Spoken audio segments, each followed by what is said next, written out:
Virgin Galactic earnings. So what if I told you there is a company that has sent paying civilians to the edge of space, charging $450,000 and more a ticket, and Wall Street still doesn't understand and know what to do with it? They still don't understand what to do with it. What if I told you their next aircraft could fly 8 times a month? And today, right now, we are about to hear from the management once again, whether the dream is alive or dead. Stay with me, because by the end of this live event, you will understand exactly what Virgin Galactic is, what it's worth, what the risks are, and what to watch for on today's live earnings. This is a big one. I'm going to give you 10 facts that build toward the one you are waiting for. The number one moment, the one answer everyone in space is focused on. This is what you've been waiting for. Don't leave. Get ready for an explosive earnings. Are you excited? You should be, because fact number 10 changes everything. And then we're going to have the live earnings. It's a big night. Are you ready? Let's go. The Virgin Galactic earnings. If you're watching now, please tap the like button. Consider subscribing. Are you ready? Because we're now going to go into the earnings. We've just got time to go through the facts, the 10 facts, to prepare you to what to look out for, to what to listen for during the earnings. It's designed to help you to win. Get ready. It's going to be an explosive evening. If you're watching now, get ready. Tap the like button. Put the kettle on. If you're watching later, then you need to fast forward it and get straight into the action. So here we go. Without further ado, it's time for Virgin Galactic. Let's go.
Okay, guys, welcome back to the Virgin Galactic earnings. What a night we've got for you today.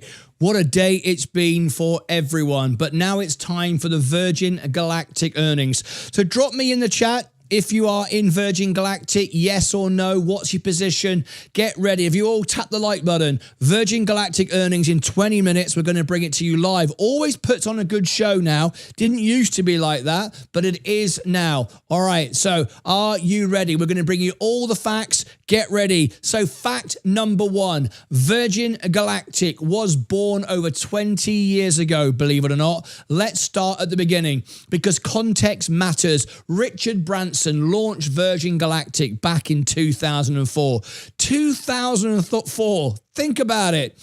What the hell was going on? How long has it taken to get to here? Think about what the world looked like then. The iPhone didn't even exist. Commercial drones weren't a thing. And here comes Richard Branson saying, I'm going to build a space line for regular people.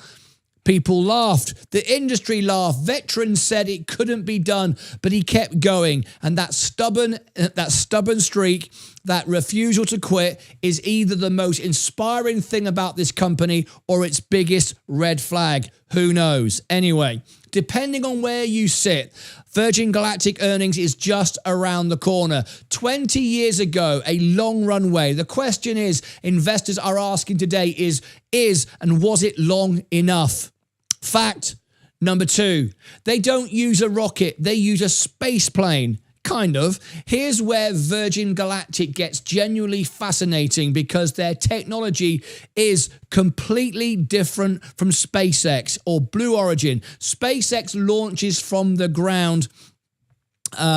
Massive rocket, massive fuel, massive infrastructure, big bills as well, by the way. Virgin Galactic, they fly a carrier aircraft called White Knight 2, a giant airborne launch pad, and they release the spacecraft mid-air before the rocket engine ignites. Now, why does this matter? Why do they do that? And why is it important for investors? Because the theory is that air launch is cheaper, more flexible, more reusable than traditional rockets. But, and hold on to this, the theory only works if you fly often. And that's where tonight's earnings comes in. And that has been the problem up to now. More on that on fact number 10. Get excited. Have you tapped the like button? Another beat tonight, by the way. Another beat. They beat every single quarter. Here goes the stock. Look at it, rock and roll. No one's even watching tonight, by the way. No one's covering Virgin Galactic apart from us. It's the only channel you really need, isn't it? The tech genuinely cool. The execution has been complicated. Fact number three. It's moving right now. Here we go. We're through $3, up 3.5%. This could be a nice one tonight. I'll talk about the short squeeze element in a minute. So 3 minutes of weightlessness, a view that changes you. Let me paint a picture for you. Up 4% now. It's starting to move. You strap in. The carrier aircraft climbs to 45,000 feet. You feel the release. You feel the release. Release. No pun intended. Then the rocket ignites and you go from 0 to Mach 3 in seconds. How about it? How about it?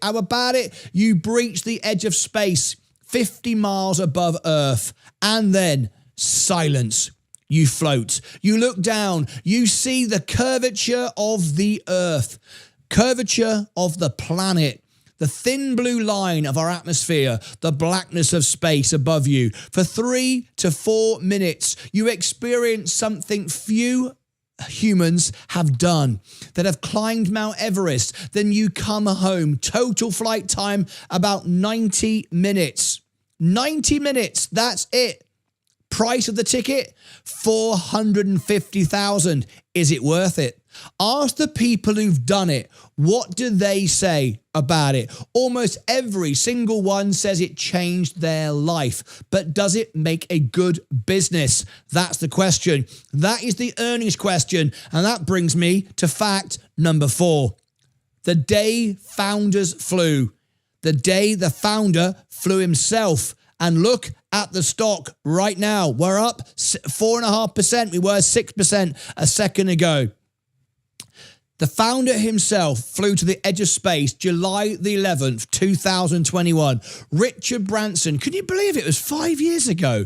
Richard Branson, billionaire founder, the man who bet his fortune and reputation on this company, strapped himself into his own spacecraft and flew to space. He beat Jeff Bezos by 9 days. The images were everywhere. The live stream pulled millions of viewers. We remember doing it. Everyone was focused, not so much these days, but they were then. For one afternoon, Virgin Galactic was king. Virgin Galactic was unstoppable.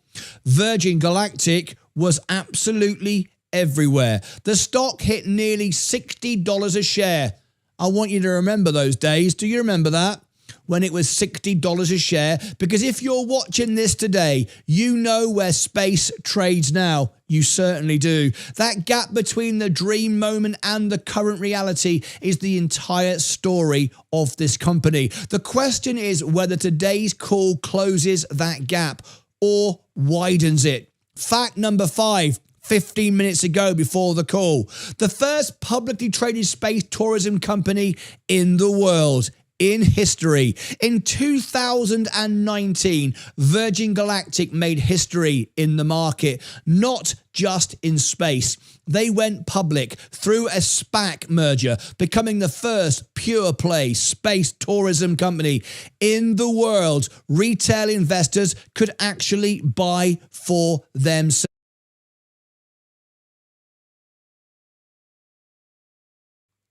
Ticker symbol SPCE, sorry about that. And retail investors went wild. Reddit threads, Twitter hype, meme stop, energy, everywhere. Everyone was talking about it. We were number one in the world. Well, we're kind of number one in the world for all the stocks we cover now, aren't we, anyway? But we were number one in the world. Everybody was watching. At its peak, Virgin Galactic had a market cap that made 0 cents on a cash flow basis.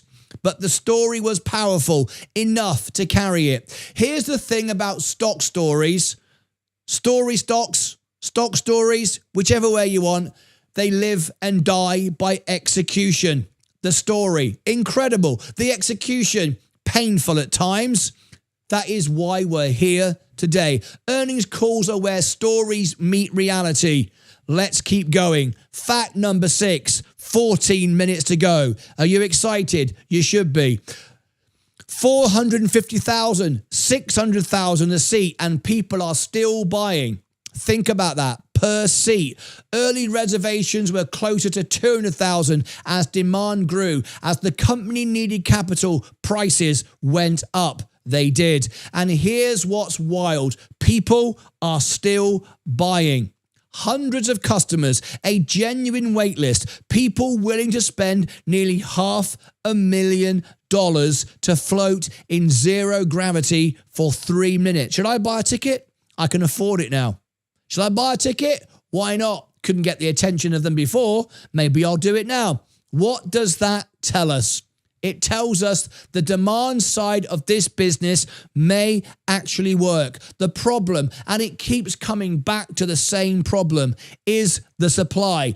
Is the supply. How many flights can they actually fly per month? We're moving now at 5%. It's starting to take off. Will this be the night? How fast can they scale? What does cost per flight look like versus ticket revenue?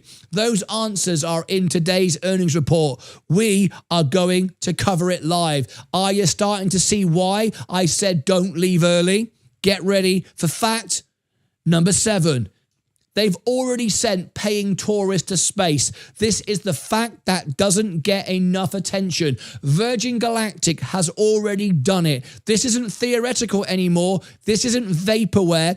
In 2023, they completed commercial tourist missions. Real paying customers, civilians, including John Goodwin, an Olympian, one of the first people ever to buy a Virgin Galactic ticket. We're now up 5%. Things are starting to move tonight. A man who waited years to finally take that flight, and the first Caribbean mother-daughter duo to reach space together. Real moments, real people, and real history. It's moving now. It's up nearly 6%. When I see comments saying Virgin Galactic is a scam, I think about those passengers looking down at Earth. That actually happened. That was real. The question isn't whether the product works. The product works. The question is whether they can turn a working product into a profitable company. That is the only question we as investors care about. And that is what earnings is going to tell us tonight. This is the pivotal earnings tonight. Fact number 8, the world's first purpose-built commercial spacecraft. This is what it's all about. We're moments away from the earnings call. Stay with us. Spaceport America, New Mexico, in the desert, purpose-built for private space travel.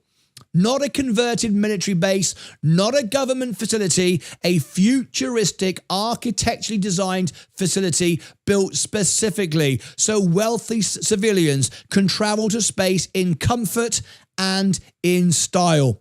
You don't build a 200 million spaceport if you're not serious. And here's an angle most people miss. Spaceport America gives Virgin Galactic an infrastructure moat. That's important. Not every competitor can build their own launch facility. That's a real competitive advantage.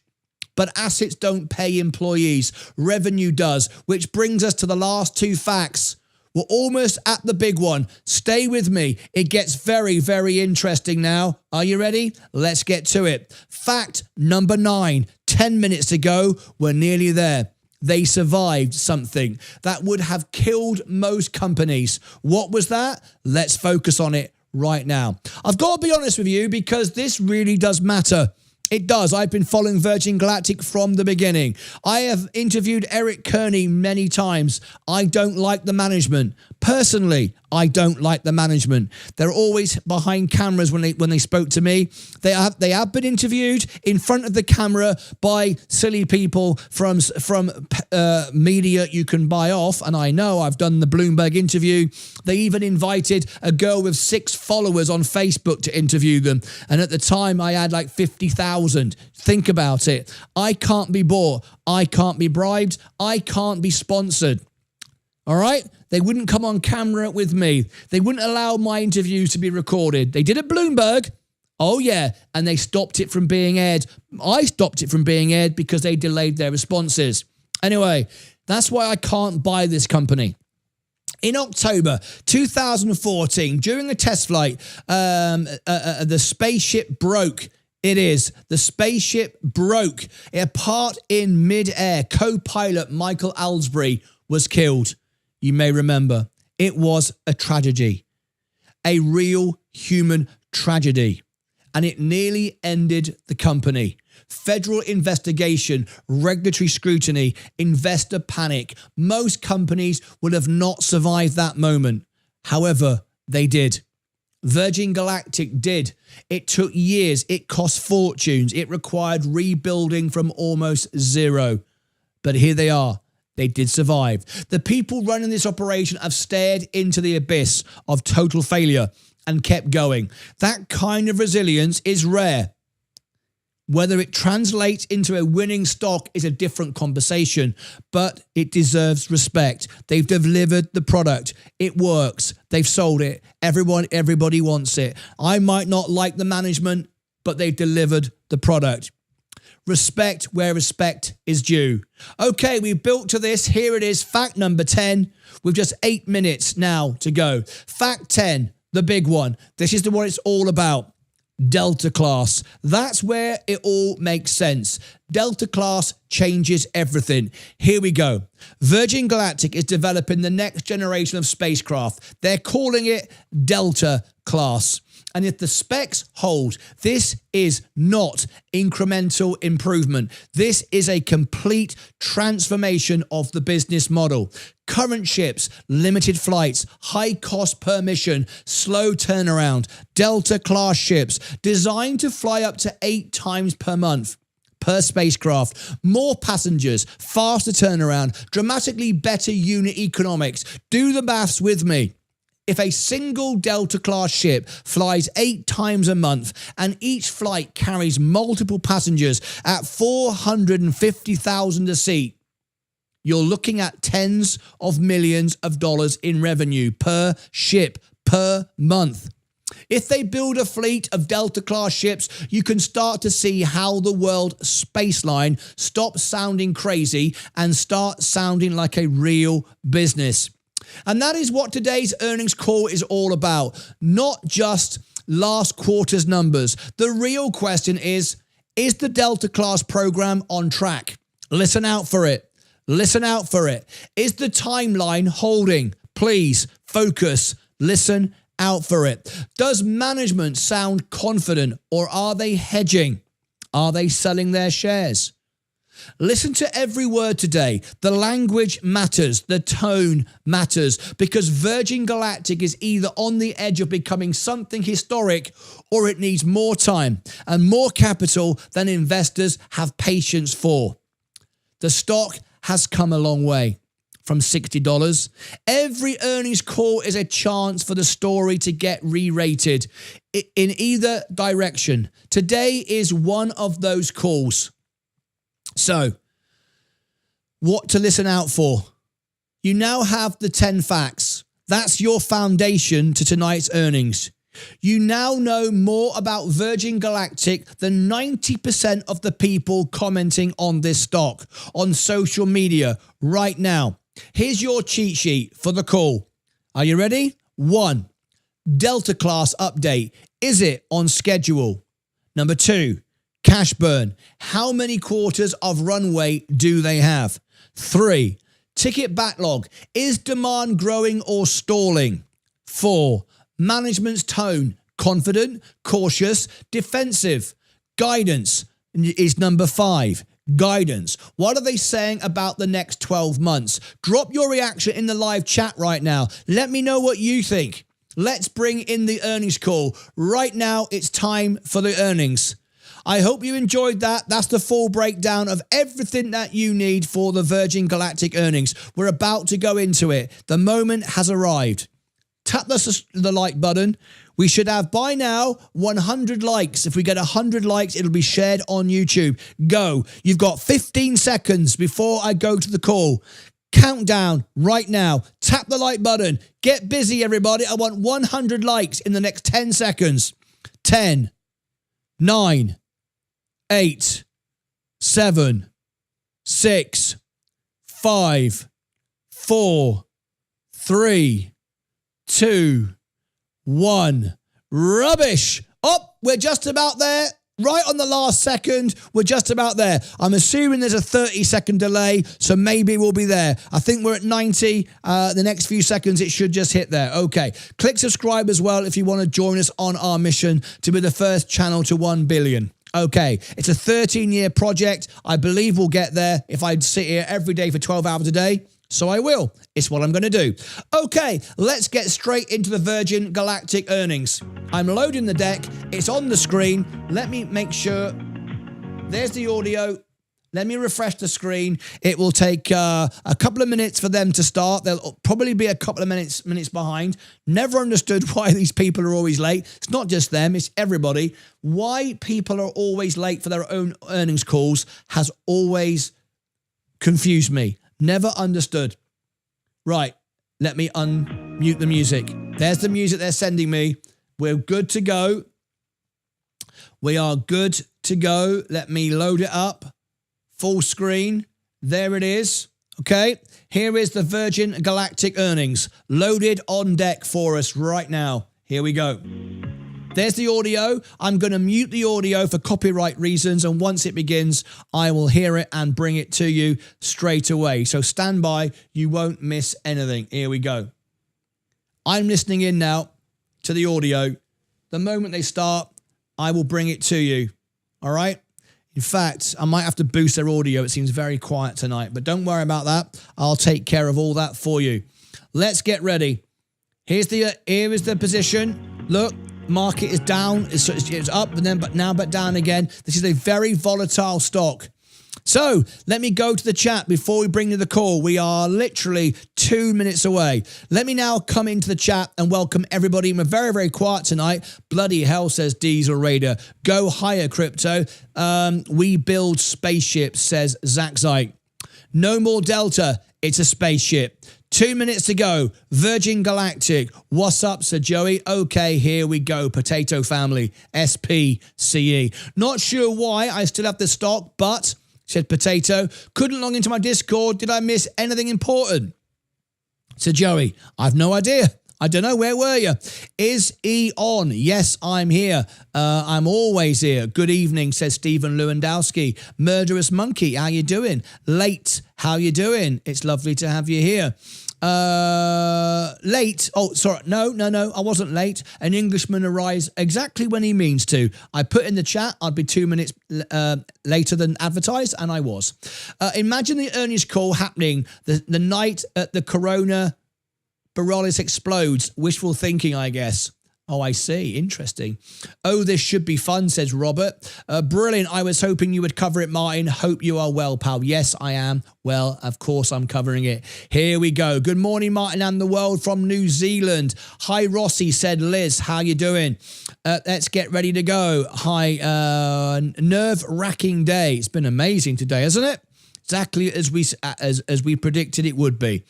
Cash position remains strong with cash. Indeed, Zach. We are now 1 minute to go. Expect them to be a minute or so late. Henrik from Denmark is here. Good evening from the UK. After hours, it went down. Why? Well, this stock always does, I'm afraid. People pump and dump it all the time until one day it explodes to $100. That's what I think it can do. The management need to be changed. No investor likes the management, sadly. They don't like them. And the moment they were changed, this stock would go up. I'm 100% confident of that. I know. I've represented the world's retail investors, and we put them together once for a petition, and it's what everyone says. They do not like Eric Kearney. Eric Kearney is the worst thing that ever happened because he came from GameStop, and no one trusts GameStop, right? Yes. Let's make some money. Why is everyone saying yes? Why is everyone saying yes? What's the reason for the yeses? When I asked if you're in the stock, right? Okay. Here we go. We're waiting now on standby. I'll bring it to you in a second. 750,000. Congratulations, Brad Blunt. That's a big put. Leave $750,000. Everyone's earnings. So much progress. Dan is here. Zach is here. Mark Pence is here. Welcome to all of you. Mark Goldfeather. The call is seconds away. I'll bring it to you the moment they start to speak. Don't worry. Branson has 11% of the stock. If needed, he puts in 100 million or 1 or 200 million. Thank you, Mark. I've actually worked for Sir Richard Branson on his experiences. And I will be your conference operator today. At this time, I would like to welcome everyone to Virgin Galactic's first quarter 2026 earnings conference call. All lines have been placed on mute to prevent any background noise. After the speaker's remarks, there will be a question and answer session. If you would like to ask a question during this time, simply press star followed by the number 1 on your telephone keypad. If you would like to withdraw your question, press star key. Thank you. I will now turn the call over to Eric Cerny, Vice President of Investor Relations. Thank you. Good afternoon, everyone. Welcome to Virgin Galactic's first quarter 2026 earnings conference call. On the call with me today are Michael Colglazier, Chief Executive Officer, and Doug Ahrens, Chief Financial Officer. Following our prepared remarks, we will open the call for questions. Our press release and slide presentation that will accompany today's remarks are available on our investor relations website. Please see slide 2 of the presentation for our safe harbor disclaimer.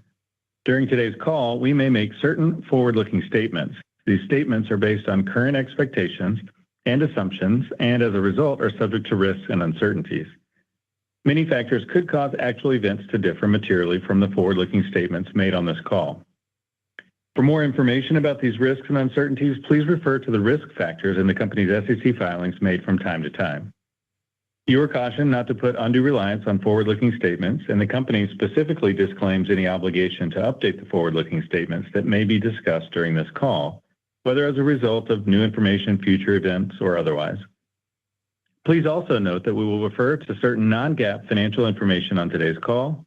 Please refer to our earnings release for a reconciliation of these non-GAAP financial metrics. I would now like to turn the call over to our CEO, Michael Colglazier, who will begin on page 3 of our presentation. Thanks, Eric, and good afternoon, everyone. It's been a quick month and a half since our last earnings call, and I'm happy to share we've been advancing the many efforts across the company in line with our plans and prior guidance. We've delivered the first of our new spaceships from our assembly hangar to our test and launch hangar. Ground testing of that spaceship is underway, and we remain on track to commence flight testing in Q3 and spaceflight in Q4. With commercial spaceflight operations continuing to draw closer on the horizon, we've accelerated efforts across the company to prepare for the ramp of activity. We're hiring our next group of world-class spaceship pilots as we prepare for flight test and ongoing spaceflight operations. We've provided our roughly 650 founding astronauts, who make up roughly a year's worth of advanced bookings, with expected flight windows in 2027 and early 2028. We've received excellent reception and early booking response to the newly priced spaceflight expeditions we released to the market in April. And we've begun construction of our rocket motor assembly line in Phoenix, which is expected to be operational in Q4. In addition, we've also managed the financial strength of the company. Spending continues to decline quarter by quarter. Debt retirements are being made on or ahead of schedule, and cash balances are being maintained at appropriate levels as we work through the final quarters of our pre-revenue phase. Our agenda today will be relatively light, reflecting both the short turn since our Q4 earnings call and the consistency of progress against our prior statements and objectives. Turning to page 4. Since our last call, we finished the major structural task with our first spaceship, and we were all pleased to reach the weight on wheels milestone in April as we moved the ship from our assembly hangar to our test and launch hangar, which is co-located on the grounds of our Phoenix campus. Outstanding work by our entire team. Structural assembly continues to progress as planned for both our static test article and our second spaceship, and the images on page 5 showcase some of the larger parts of our static test article coming together. As you saw during the build of our first spaceship, the final assembly process moved quite rapidly. This rapid assembly process continues with the static test article, which, as a reminder, is built for extensive use in our testing program, but which will not be flying. Our second operational spaceship will follow the static test article, and this ship has begun fabrication. We will again leverage the same rapid assembly process for the second spaceship, and we expect the second ship will enter service between late Q4 2026 and early Q1 2027. This timing keeps us on track with our plans to substantially increase the number of space flights per month during the first 2 quarters of 2027. Turning to page 6 to talk about our ground test efforts. At a technical level, our ground test approach is comprehensive and takes advantage of industry best practices, with testing progressing in parallel across multiple locations. We've made purposeful changes in our approach to ground testing versus the process that was used with our original spaceship, Unity, and the upfront investments we made in this area are now paying off. We purposely invested in off-ship testing infrastructure to significantly increase the number of systems tests that can be accomplished prior to and during the final spaceship assembly. Our Safety and Test Center in Irvine, California, has been running parts of our ground test campaign for many months. The image on this page showcases our Iron Bird test platform, one of the many off-ship infrastructure investments we've made. These investments have enabled us to complete large amounts of the ground test program in dedicated facilities with purpose-built test rigs and equipment. This parallel off-ship testing activity reduces expected time spans for the on-ship ground test elements, with much of the on-ship testing focused on verification of systems installations rather than first-time checkouts of hardware. At a practical level, this means we can now advance our new spaceships from structural assembly through on-ship ground testing and into flight test in much less time than what was required with our Unity spaceship, while having a more robust ground test program overall. Moving to page 7. I hope you've all seen our recently released episode of We Build Spaceships, which provides a great overview of our ground testing efforts. The link to the video is on this page, and I'll summarize by highlighting the various facilities where this important work is taking place. First, at our Safety and Test Center in Irvine, we continue to conduct key qualification tests of our hardware. Qualification testing puts the hardware components through the paces of the conditions they see in flight, including temperature and vibration, as well as extreme conditions they can be subject to. This past quarter, we completed dozens of component qualifications, including our central computer. This computer is the heart of the digital flight control system, which translates pilot inputs into commands to move the flight control surfaces at the back of the spaceship. We are also testing systems on our Ironbird, a test platform that allows full system-level testing of how hardware responds in flight. Second, at the Southwest Research Institute in San Antonio, Texas, we've completed testing of our flight control surfaces under loaded flight conditions, and we're now preparing to structurally test our wing, fuselage, and feather subassemblies. These tests are part of our overall structural testing effort, which is conducted to verify that our as-built configurations meet or exceed the design standards we have set out to achieve. These tests also allow detailed correlation of the various analytical models that we use to predict behaviors in flight test and commercial service.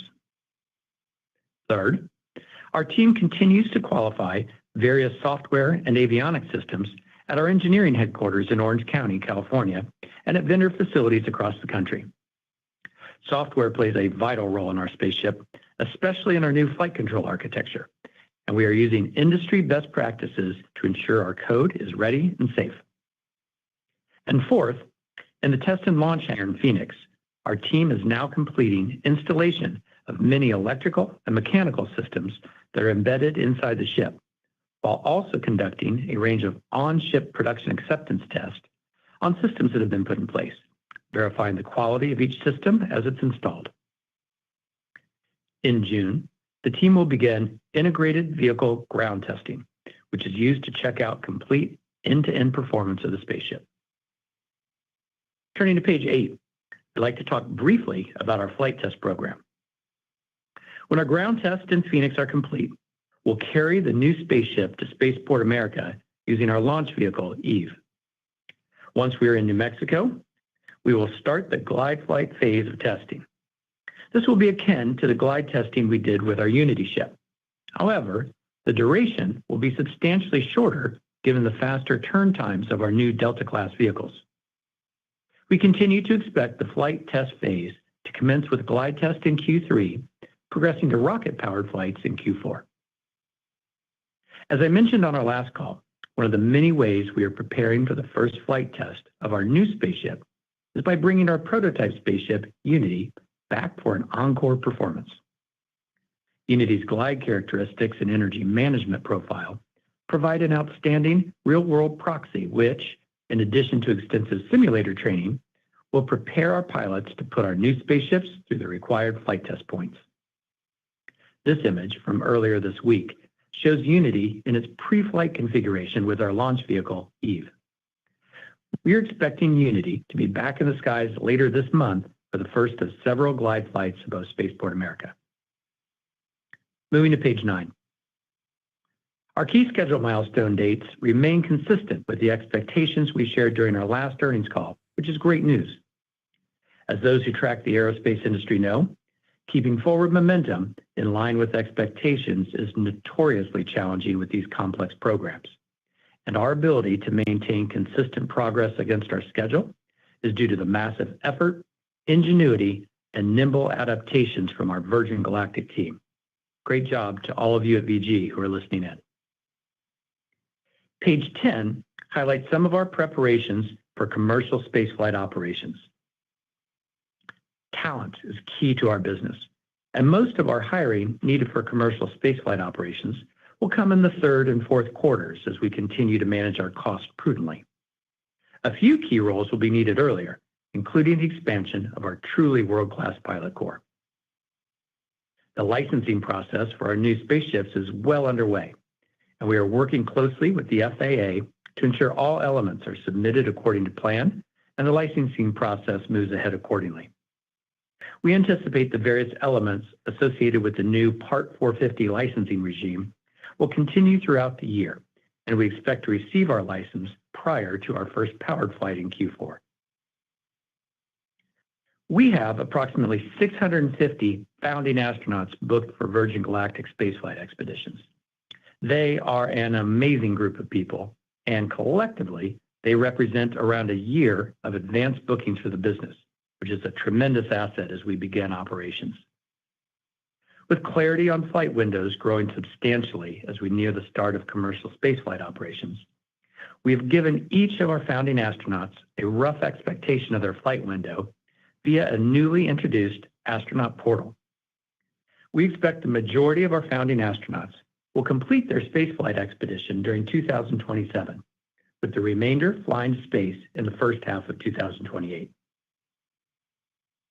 We recently opened a limited number of bookings for Virgin Galactic spaceflight expeditions, each priced at $750,000, with flight dates expected in mid-2028. The response has been strong and global in nature, and we've received qualified inquiries from customers across more than 20 countries.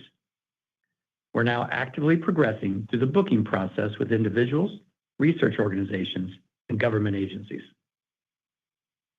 As a reminder, booking a spaceflight expedition is a deliberate process that typically unfolds across several months as customers move from initial engagement to in-depth conversations, continuing through a detailed review of terms and conditions, and ultimately to the booking of their expedition. This process is consistent with other high-consideration, high-value experiences. With that said, many of the conversations we are having are moving to the contracting phase more quickly than we would typically expect, and we are very encouraged by the pace we're seeing. We've secured deposits for a meaningful portion of the available seats at this price point, and I expect we will close this limited tranche of spaceflight expeditions at the $750,000 price during our glide flight program in Q3. As we shared previously, once this tranche is allocated, we will pause new bookings and begin onboarding this next cohort of astronauts. Following that, we plan to open a subsequent tranche, likely at a higher price point. And finally, before I hand the call over to Doug, I am happy to share that construction has begun on our new rocket motor assembly line located adjacent to our spaceship assembly hangars at our Phoenix campus. We have a substantial number of motors already in inventory that will carry us through flight test and into the start of commercial spaceflight operations. But we plan to ensure a steady, ongoing supply to support our growing spaceflight cadence. In this regard, we plan to have the new rocket motor assembly line operational in Q4. This timing aligns with the completion of our second spaceship, allowing us to shift our talented team in Phoenix from spaceship assembly to rocket motor assembly without missing a beat. Doug, let me pass the call over to you for the financial update. Thanks, Michael. I'll start with our financial results for the quarter just ended and follow with a few details about our recent capital market activities. Then I'll provide more color on our projected cash flows and the P&L as we move into commercial spaceflight operations and scale the business. With regard to our recent financial results and our projections, you'll notice a trend of continuous improvement in free cash flow because the peak spending for spaceship development is behind us. We've been moving through spaceship assembly and into testing, which results in a progressively smaller cost footprint. Moving to page 11. In the first quarter of 2026, we generated revenue of $200,000 from access fees related to future astronauts. Total operating expenses for the first quarter were $66 million, a 26% reduction from $89 million in the prior year period. This change reflects a continued shift from R&D to capital investments in production of our spaceships and lower overall spend as we move through the assembly phase of the first spaceships. Our first quarter net loss improved by 23% to $65 million compared to $84 million in the prior year period. Adjusted EBITDA improved by 24% to negative $55 million in the first quarter compared to negative $72 million in the prior year period. Capital expenditures were $40 million, down from $46 million in the prior year period. Free cash flow was negative $93 million in the first quarter, a 23% improvement compared to the prior year period. Moving to page 12, we ended the first quarter with $251 million in cash, cash equivalents, and marketable securities, which includes $11 million in gross proceeds raised through our at-the-market or ATM equity offering program. Not included in that cash balance is $52 million in gross proceeds from the ATM during the month of April. On April 30th, we announced the potential redemption of $10 million of 2028 first lien notes to an exchange for shares of common stock. This redemption is being made ahead of schedule and reduces the debt payments due in September of this year.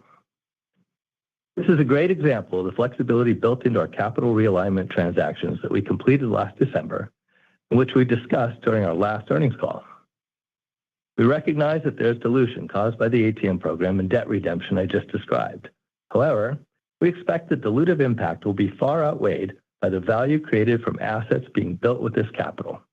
These assets are recorded in our property, plant, and equipment on the balance sheet, which totals $427 million at the end of the first quarter.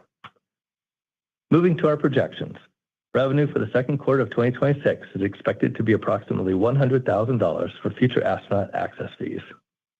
Free cash flow for the second quarter of 2026 is expected to be in the range of negative $87 million to $92 million, with slightly less than half being for capital expenditures as we continue to prepare our spaceships for commercial service. We anticipate that free cash flow will continue to improve modestly in the third quarter of 2026. We will be growing various functions within spaceline operations during flight test and in preparation for the start of commercial service, but we expect this to be more than offset by larger reductions in capital expenditures as spaceship development progresses. During the fourth quarter of 2026, we expect to see continued improvement in spending and also the beginning of revenue for spaceflight operations. We have been presenting the annualized business model shown on page 13 during several of our recent earnings calls. By the fourth quarter of this year, we expect operating expense, including variable spaceflight costs, to be in the quarterly range of $70 to $80 million. Notably, this level of quarterly spending aligns with the annualized view of the model as shown in the first column on this page. Our cost footprint is expected to be reduced to this level by the fourth quarter because we are progressing from spaceship manufacturing to the launch of commercial spaceline operations. Next, I want to highlight the powerful unit economics, by which I mean the economics of a single flight, that are now possible given the dramatic reductions in the cost of human spaceflight driven by our highly reusable system.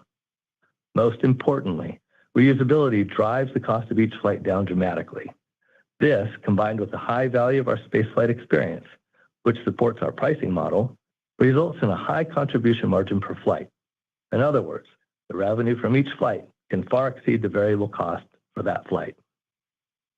Given the low unit cost structure, even at historical $200,000 price points, each flight is expected to generate a positive contribution margin.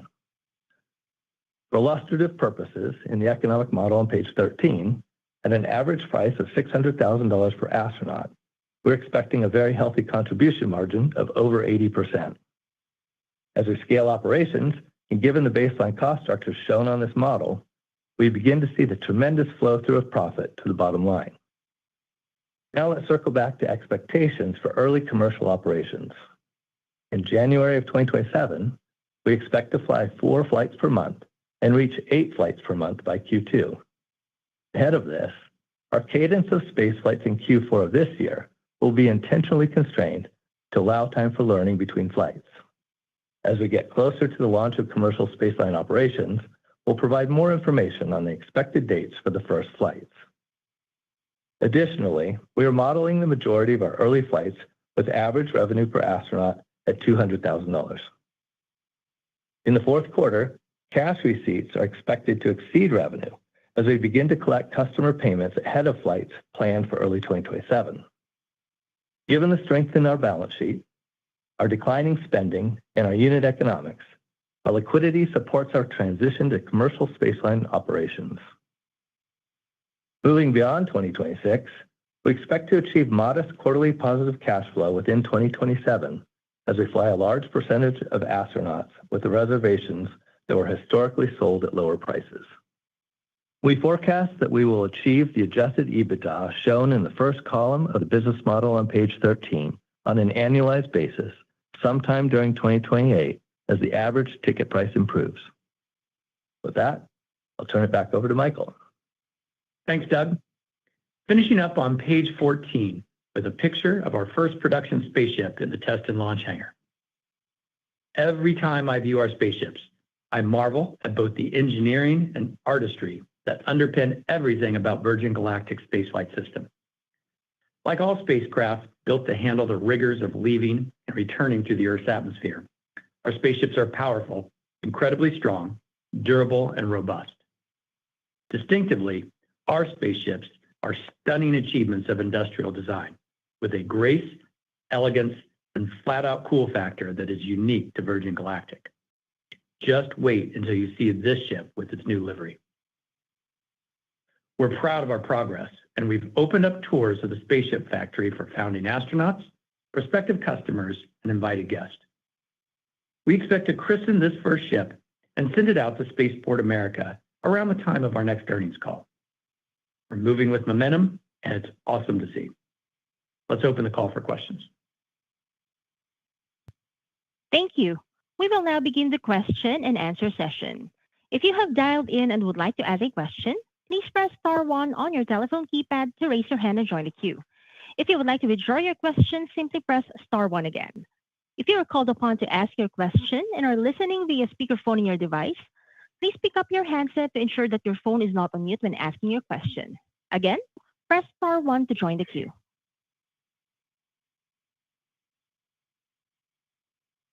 And our first question comes from the line of Oliver Chen with TD Cowen. Your line is open. Hi, Michael and Doug. Nice to see all the progress.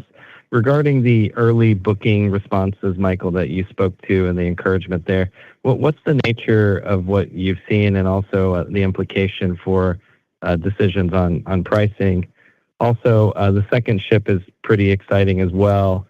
What have you learned from the first ship that will bode well for the process in the second ship and then future ships perhaps? And Doug, on the ATM program, which helps fund the ROIC accretive actions, what should we know about your use of that program going forward and/or the framework? Thank you. Thanks, Oliver. I'll start it out. It's Michael here. I think the nature of who we're talking to is really interesting and encouraging. We have, I'd say some of the people that are more prevalent in our founding astronauts, those early 650, who are heavily people who have always thought about going to space, always had the dream of going to space and wanting to do it. So we see some of those. We see people who want to fly with their family members, parents or children. We're seeing people coming and saying, I want to do this with my friends. I want to do this as a buddy trip. I want to do this as a girls trip. We're seeing people who are coming in and saying, I have research that I've been wanting to do. How do I connect with your research program? We have governments that are, not governments like the US or China or Russia that are doing their own space programs, but governments who probably can't do that, but have an interest in their own space program reaching out to us.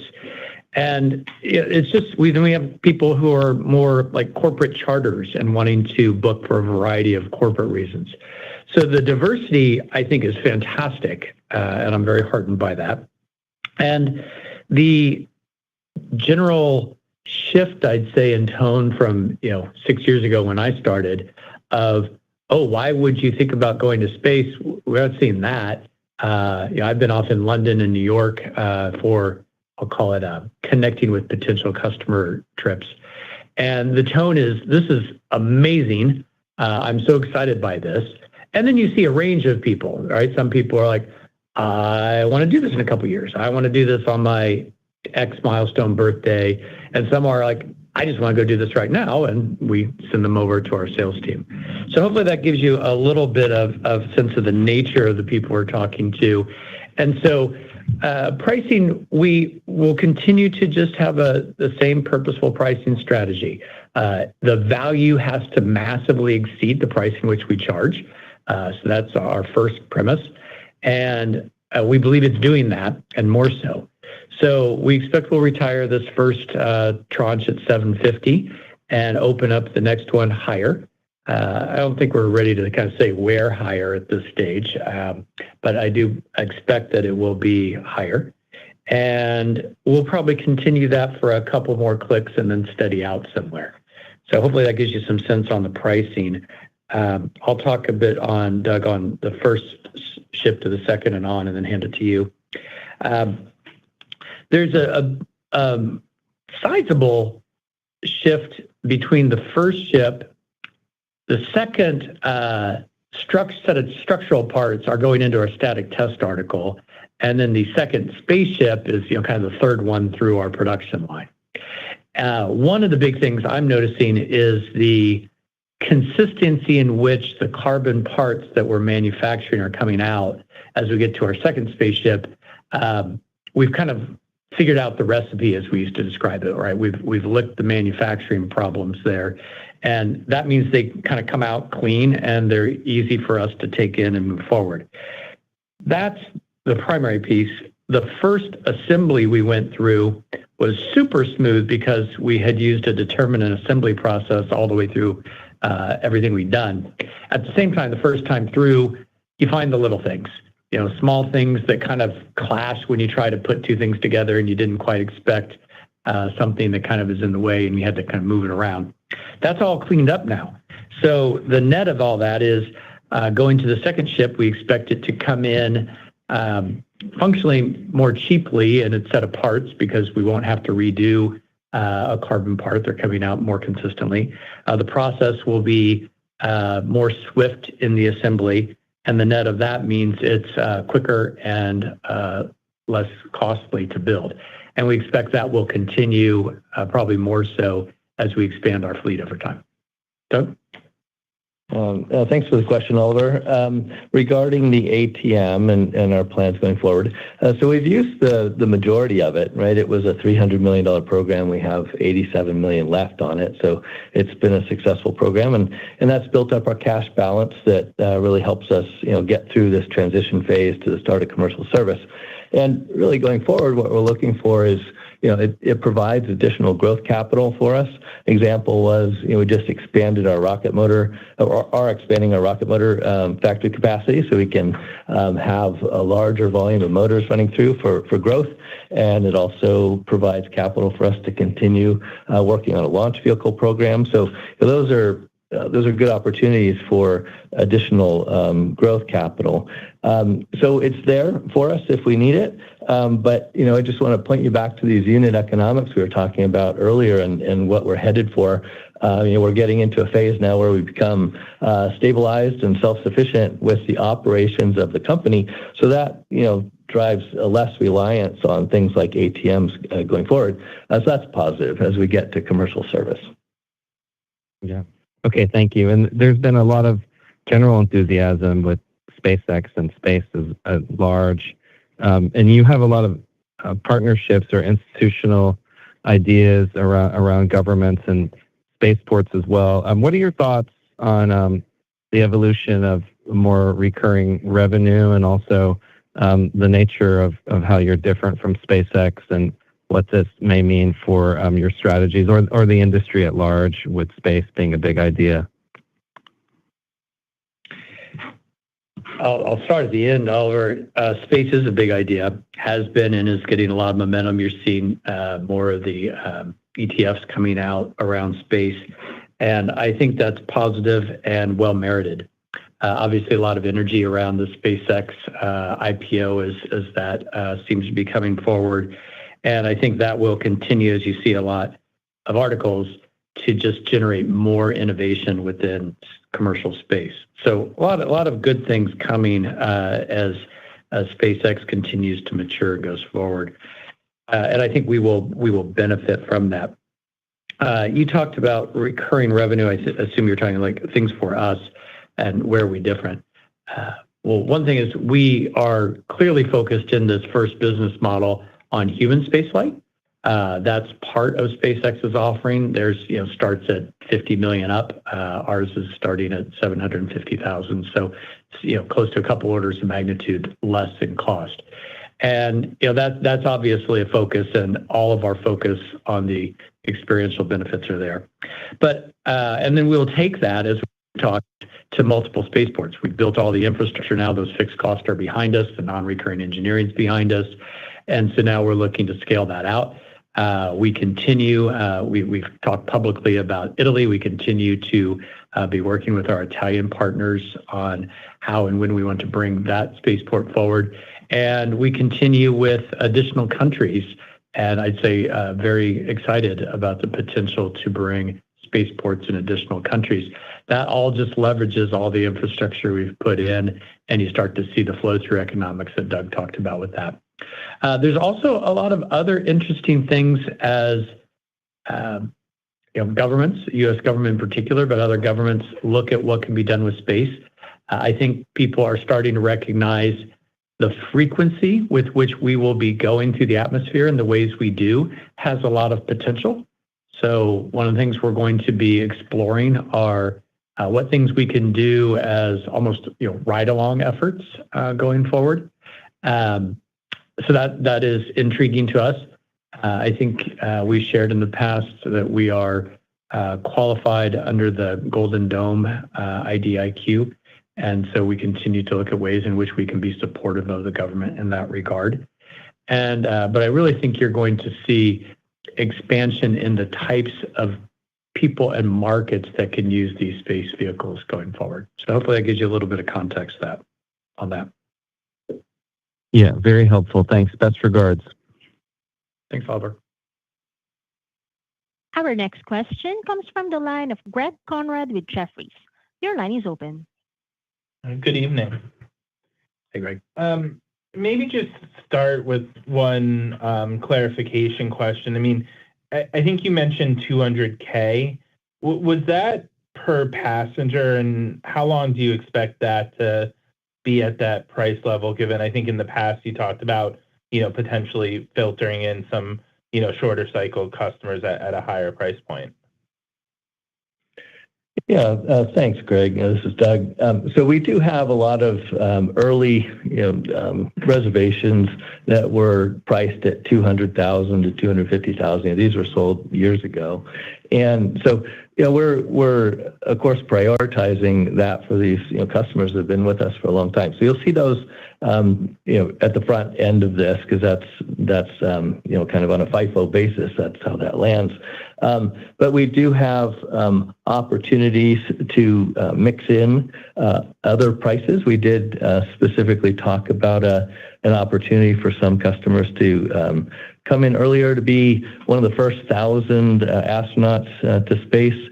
And so, that comes at a premium price. And so that is a program, as an example of how people can be mixed in at earlier price points or earlier flights. So that's something that would tend to filter in. But then you start to see other ticket prices come in. We had other tickets at $450 and then $600 and now $750. So you'll start to see those blend in as the year goes on. But it's as those blend and the sequencing, and that's TBD about how that will happen. But we just want to kind of set expectations at the very beginning. You'll see the lower tickets, and then some of those ones that are moving up in the line, those to be in the first 1,000, they've got to be in the first 2 quarters of the year, if you look at our flight rate. So that kind of tells you about when you'd see those start mixing in, and that will start elevating our price points.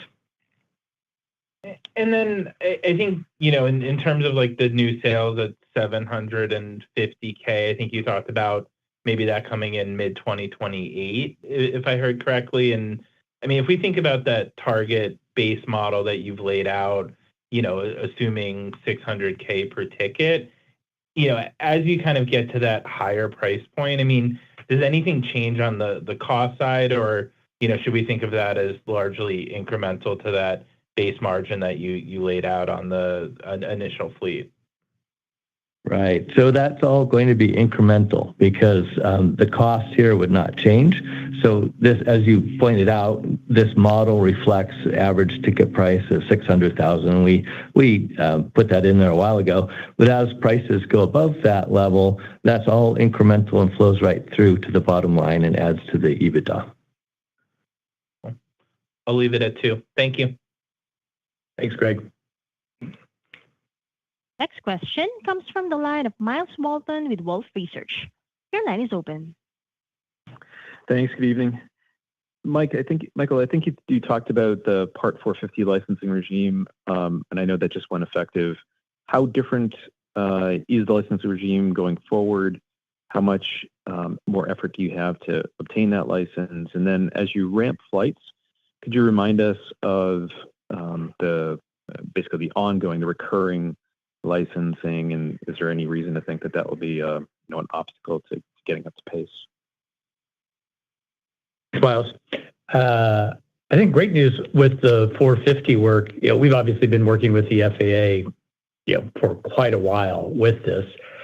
We have turned in our application for our spaceflight operator's license, and that's been accepted. So the FAA's received our application.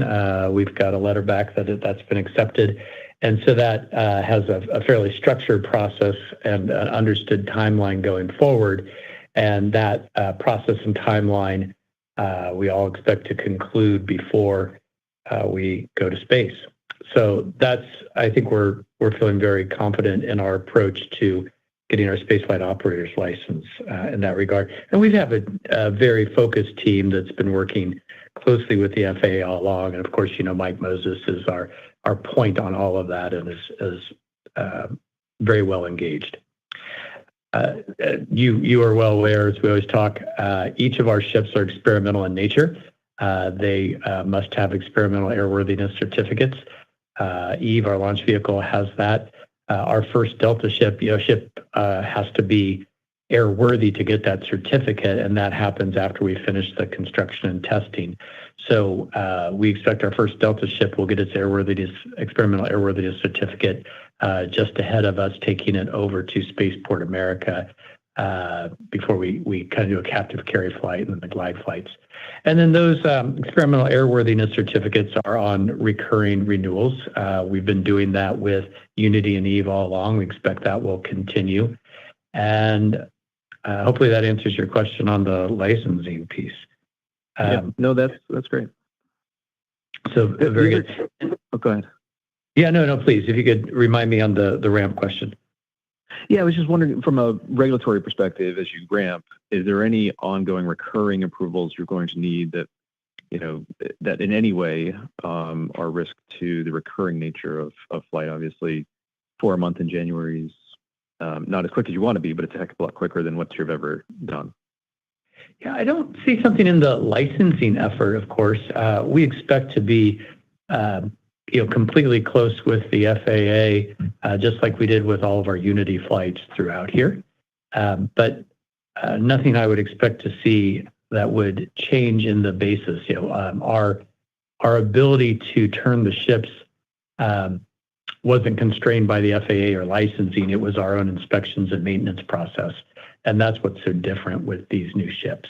So I don't think there's a licensing complication that we're expecting there, but we will be partnering with them on every flight as we go. Okay, great. And just one last one, if I could. Have you reached out to the administration from a perspective of investment? Obviously, they have expressed an interest in lots of different areas. Your emerging area might be an interest of them as well. And just curious more from the investment side if there's any conversation. Thanks. We are definitely in connection with the administration, especially some of the DOW departments, as you'd expect, both in Space, Air Force, AFRL, things like that. And I think there's interest in lots of areas. Now, you use the word investment. Sometimes investment can come from sponsoring things that can help us add capabilities or help us expand capacity versus, say, a direct investment in the company. But there's also, conversations, with I'll call it other groups that would also be interested in partnering with us that we could always look to both for commercial business, but also investment to help us expand and grow, more from a growth capital standpoint. So nothing to share or announce here, but I do think as we are now getting very practical and real, the assets themselves are visible, tangible. You can see them. The dates are close in on the horizon. It gives us a wider opportunity to talk about what else might we be able to do with these assets, who might we be able to do them for, and I think exciting to find value. I think we shared last time, we have a new member of our executive team, Megan Pritchard, came in as our Chief Growth Officer. So a part of Megan's team obviously will be focused on the sales of spaceflight expeditions, but a part of it is broader growth profile. That would include new business and government growth like you're referring to. Thanks, Michael. Thanks, Miles. And again, if you would like to ask a question, press star, then the number 1 on your telephone keypad.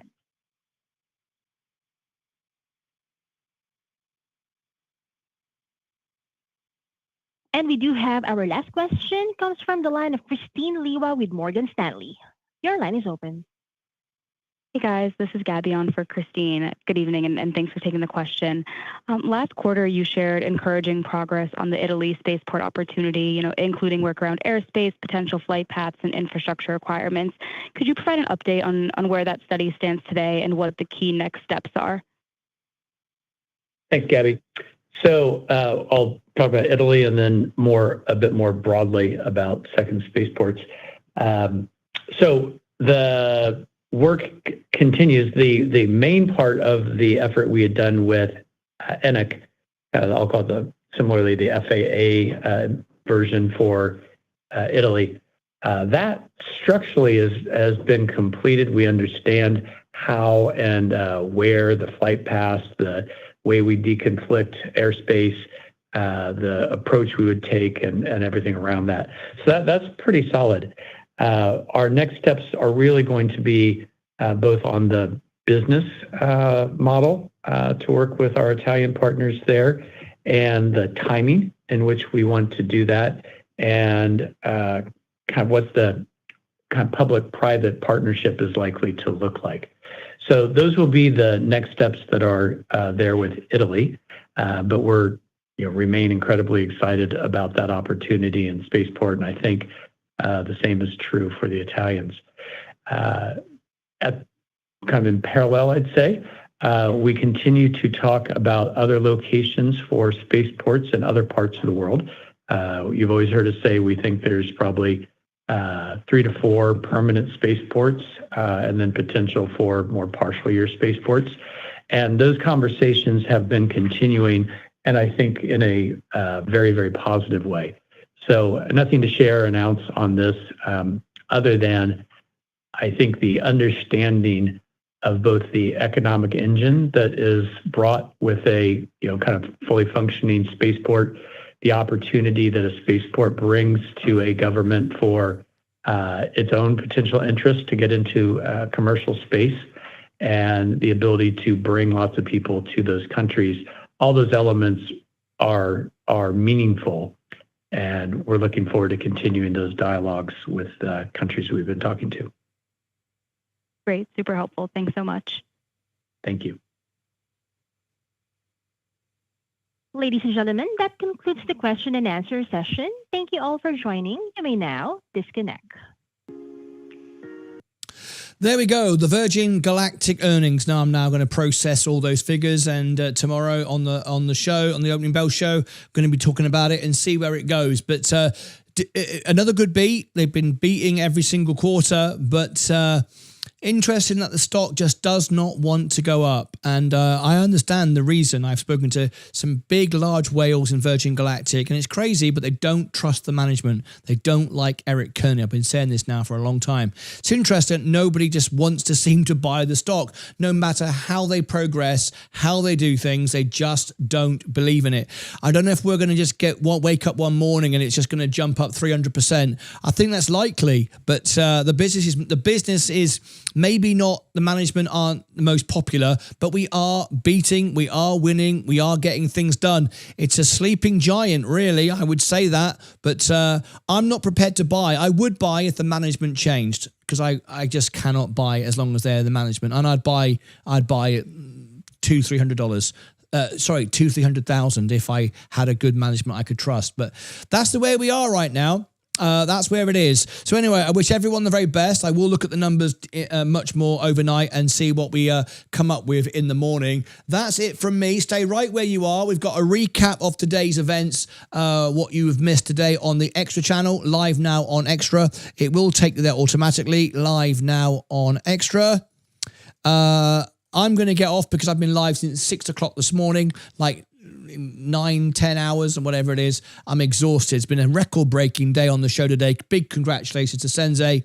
The second biggest stream ever on our show. 68,000 people watched the Clarity Act. We were #1 in the world for it. If you search on YouTube, incognito mode for Clarity Act, we were beating all the TV channels. It was amazing. What a day it's been. That's it from me. Have a wonderful, peaceful evening. There will be no second event today on Discord. I said there wouldn't be because of this earnings. I will see you back in the morning. What a day it's been. It's been an amazing day for crypto today. It's now, the Clarity Act is now passed. Crypto is here to stay. Everything is up. It's not exploded because there's much more to go. But you know what? I kind of like it this way. Steady growth. I'm very happy to be in. All right, that's it from me. Thank you ever so much indeed. Have a wonderful, wonderful evening. Join me now over on Extra for the updates of the day. That's it. See you back in the morning. As always, take care of yourselves and each other. Have a peaceful night. Bye-bye.